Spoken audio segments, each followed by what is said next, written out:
السلام علیکم ورحمۃ اللہ وبرکاتہ۔ آپ دیکھ رہے ہیں ہمارا یوٹیوب چینل خطبات اسلامک آفیشل۔ سامعین محترم، آج ہم آپ کو آیت الکرسی کا وظیفہ بتائیں گے کہ اگر آپ نے ہمارے بتائے ہوئے طریقے سے آیت الکرسی کا مکمل چلہ کر لیا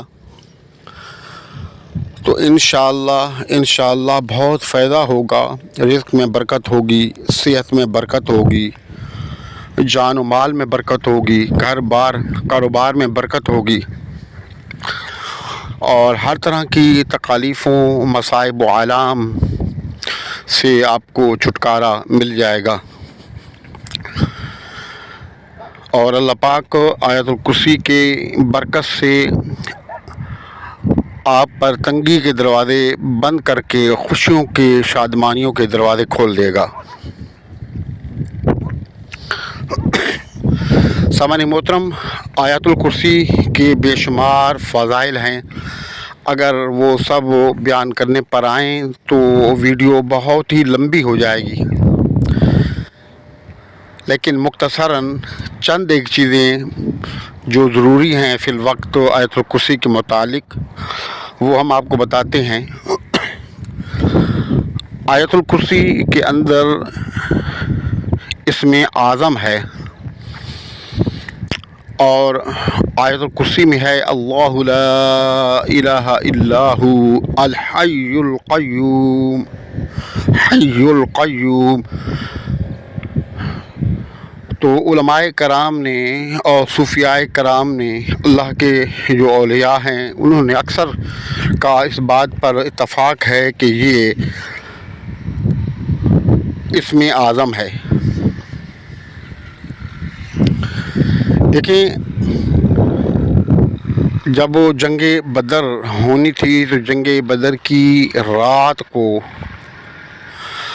آپ صلی اللہ علیہ وآلہ وسلم اللہ کی بارگاہ میں پوری رات سر بسجود ہو کر دعا فرماتے رہے اور مالک کریم سے غیبی مدد مانگتے رہے کہ مالک کریم ہماری غیبی مدد فرما، اور میں اور میرے جو ساتھی ہیں، صحابہ ہیں،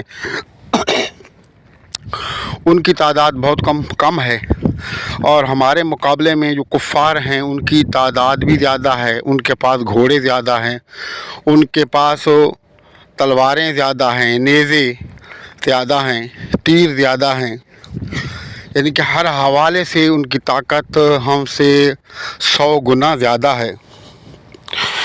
تو مالک کریم ہماری مدد فرما اور ہمیں فتح نصرت عطا فرما۔ اور سائدات جو آقا دو جہاں صلی اللہ علیہ وآلہ وسلم اپنے رب سے جو دعا مانگتے رہے، اس میں جو اسماء الحسنہ میں سے جو اللہ کے نام تھے جن کا تذکرہ بار بار اس دعا کے اندر کیا گیا، وہ تھا یا حی یا قیوم۔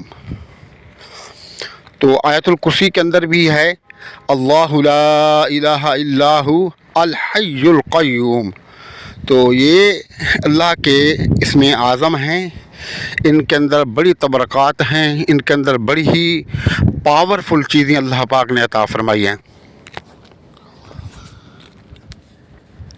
اور اب اس کا آپ طریقہ نوٹ فرما لیں، چلے کا طریقہ نوٹ فرما لیں، کہیں سے بھی عذرائے کرام آپ نے ویڈیو کو اسکپ نہیں کرنا، آپ نے غور سے سننا ہے، سمجھنا ہے۔ یہ فجر کی نماز کے بعد اس کا ٹائم ہے وظیفے کرنے کا، اور فجر کی نماز آپ پڑھ کے وہیں پر بیٹھ جائیں، پانی لیں، 1 گلاس پانی اپنے پاس رکھ لیں، اور آپ اول اور آخر 3 مرتبہ درود شریف، 3 مرتبہ سورۃ الفاتحہ، اور 3 مرتبہ چاروں کل پڑھ کے آقا نامدار حضرت محمد مصطفیٰ احمد مجتبیٰ سرور کونین صلی اللہ علیہ وآلہ وسلم، آپ کے والدین، آپ کے آباء و اجداد، آپ کے اہل بیت، آپ کے جو صحابہ اکرام ہیں، صحابیات ہیں، ان کو ایصال ثواب کریں۔ सारे सवाब करने के बाद अव्वल और आखिर दुरूद इब्राहिमी 11 मरतबा पढ़ें और 70 मरतबा आयतुल कुर्सी पढ़ें, लेकिन आंखें बंद करके आराम से पढ़ना है। एक वर्ड को सही करके पढ़ना है। लुगड़ बुगड़ करके और करके आपने उगड़ बुगड़ करके आपने नहीं पढ़ना, बल्कि तमाम अल्फाज को आराम से सुकून के साथ अदा करना है। 70 मरतबा आयतुल कुर्सी पढ़ने के बाद दोबारा से आप जो है 11 मरतबा दुरूद इब्राहिमी पढ़ेंगे और अपने आप को दम करें, उस पानी को भी दम करें और पानी पी लें। और घर वालों को, बच्चों को पिलाना चाहते हैं तो पिला लें। घर में अगर कोई मरीज़ है तो आप उससे भी पिला लें। तो ये 70 मरतबा आपने आयतुल कुर्सी पढ़नी है, अव्वल और आखिर 11 मरतबा दुरूद इब्राहिमी के साथ नमाज फजर के फ़ौरन बाद, और आपने 70 दिन इसको करना है। इसका चिल्हा जो है वो 70 दिन का होता है। आप 70 दिन का चिल्हा इसका कर लें। जब चिल्हा आपका मुकम्मल हो जाए तो कोई भी काम है, कहीं से भी आपको खौफ ख़तरा है, दुश्मन का खौफ ख़तरा है या किसी और को आपके मामलात हैं, तो आप इसको सिर्फ़ और सिर्फ 21 मरतबा आयतुल कुर्सी को पढ़ेंगे। पढ़ के अल्लाह रब्बुल इज़्ज़त से दुआ करेंगे। आप उसका जो मामला है वो अपने जहन में रखें कर आप जब दुआ करेंगे तो अल्लाह पाक आपके उस मसाइल को हल फरमा देगा। उसके बाद आपको 70 मरतबा पढ़ने की ज़रूरत नहीं है, बल्कि अव्वल और आखिर 11 मरतबा दुरूद इब्राहिमी के साथ आपको सिर्फ़ 21 मरतबा आयतुल कुर्सी पढ़नी पड़ेगी।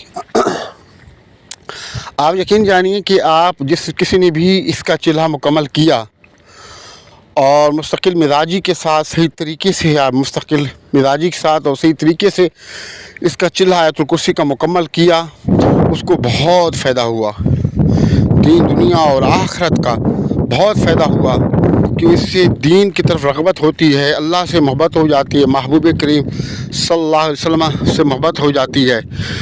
शयातीन, जिन और इनके शर से अल्लाह पाक हमें महफूज कर देता है। रिज़्क़ में बरकत हो जाती है, माल औलाद में बरकत हो जाती है। नाफरमान औलाद या नाफरमान बीवी फर्मा बरदार हो जाती है। अगर शोहर जो है नाफरमान है तो शोहर बीवी का फरमादार हो जाता है। बहन भाई अगर नाफरमान हैं और आपसे बुग़्ज़ करने लगे हैं, आपसे नफ़रतें करने लगे हैं, तो नफ़रतें जो है मोहब्बत में तब्दील हो जाती हैं। तो अलग़र्ज़ के बहुत सारे फ़वाइद हैं। आप इसका आप जो है बाकायदा इस वजीफ़े का चिल्हा करें, फ़ायदा उठाएं और हमें दुआओं में याद रखें। अगर आप हमारे वज़ाइफ़ करना चाहते हैं तो इजाज़त के लिए लाज़मी है कि आप हमारे चैनल को सब्सक्राइब करें, वीडियो को लाइक और शेयर करें, कमेंट्स बॉक्स के अंदर अपना नाम, अपने शहर का नाम लाज़मी लिखें और सलाम का जवाब भी कमेंट्स बॉक्स में लाज़मी दिया करें। अस्सलामु अलैकुम व रहमतुल्लाहि व बरकातुहू।